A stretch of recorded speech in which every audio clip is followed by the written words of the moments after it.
አሪፍ እንግዳ ይዤላችሁ መጥቻለሁ። ምን አይነት አሪፍ እንግዳ ነው ያመጣሽው? ያኔ በዛ ሰዓት ስራዬ እናትነት ነው መሆን ያለበት እንዲል ነበር አላማዬ። አልፈልግም አልኩኝ። እንድኛም ደግሞ እንደ ቤተሰብ እንበታተን ነበር። ብዙዎቻችን እናቶች በተለይ መጀመሪያ ልጃችን ላይ ነው የምንቸገረው እና በቀላሉ ደግሞ በአካባቢያችን ባሉ ሰዎች እንሸነፋለን። እንደወለድኩኝ መጥቶ ልጅ ልቀፍ ሲለኝ አልወድም። ለምንድነው እኔ 10 ወር ነው የጠበቅኳት እቺ ልጅ ለማቀቁትና እግዚአብሔርን እላለሁ። መጀመሪያ ልጅ ላይ ይመስለኛል ከባለቤቴ ጋር ስንጨቃጨቅ የነበረበት ነገር ነበር። እኔም ይለምዳል የሚለውን ተስማምቼ ማለት ነው። ዝም ብላችሁ አትቀፉት፣ ከዛ ሁሉ ጊዜ ቀፉኝ ይላል አይልም ወይ? እዛ ነገር ዴቨሎፕ አያደርጉም ወይ ልጆች? ይሄ ነገር ቀለልም አድርገው ስለሚያዩት እኔም የራሴ ተሞክሮ እንደዛ ስለነበረ ቅድመ ዝግጅት ለማድረግ ምክንያቱም ብዙ ጊዜ አሁን እንደዚህ ተዘጋጁ ስትይ እንደ ቀልድም የሚያዩት ሰዎች አሉ። ብሬስት ፊዲንግን ፕሮሞት ማድረግ ያቃተን ለምንድን ነው ብዬ እኔ ራሴ ብዙ ጊዜ አይምሮ ይጠይቃል። ከ800,000 በላይ ልጆች በአመት ህይወት ያተርፋሉ ጡት ቢጠቡ። ምክንያቱም አሁን ልጄን ለማጥባት ስቀመጥ የሚሰማኝ ስሜት ሪሊፍ ነው። በቃ ደስ የሚል ስሜት እና የሆነ ማረፍ፣ የመስከን፣ የመረጋጋት እንደዚህ አይነት ስሜቶች አሉ።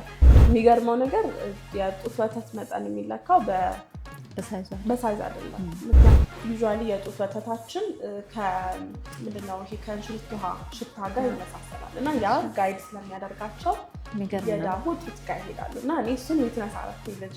ምንድነው ቤኔፊቱ በተለይ ለአዲስ እናት ጡት እንድታጠባ?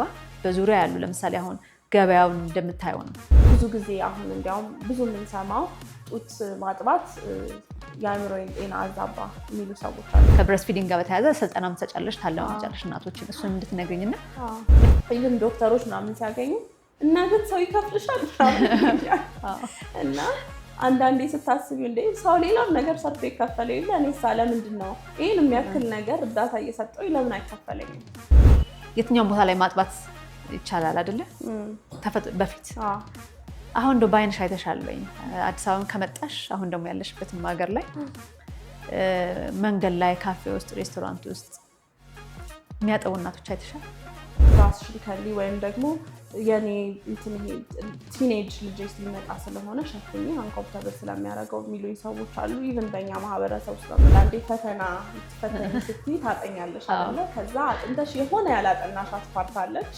ከዛ እሷ ያላጠናሻት ፓርት ደግሞ በቃ ሙሉ ፈተናው እሱ ሲሆን ማለት ነውና እኛ ክንድ ላይ ያሉ የኛ ናቸው ልንል እንችላለን። ግን ነገ ከነገ ወዲያ ጤነኛ ልጅ ጤነኛ አንድ ሙሉ ሰው ግን የሀገር ንብረት ነው ደግሞ የሁሉ ሰው ነው። ርዕሰ ጉዳዩን ወደ ቃለ መጠይቁ ወደ ቤቱ ስንገባ ታገኝታላችሁ። ከኛ ጋር ግን ቆይታ እንድታደርጉ ጋብዛችኋለሁ።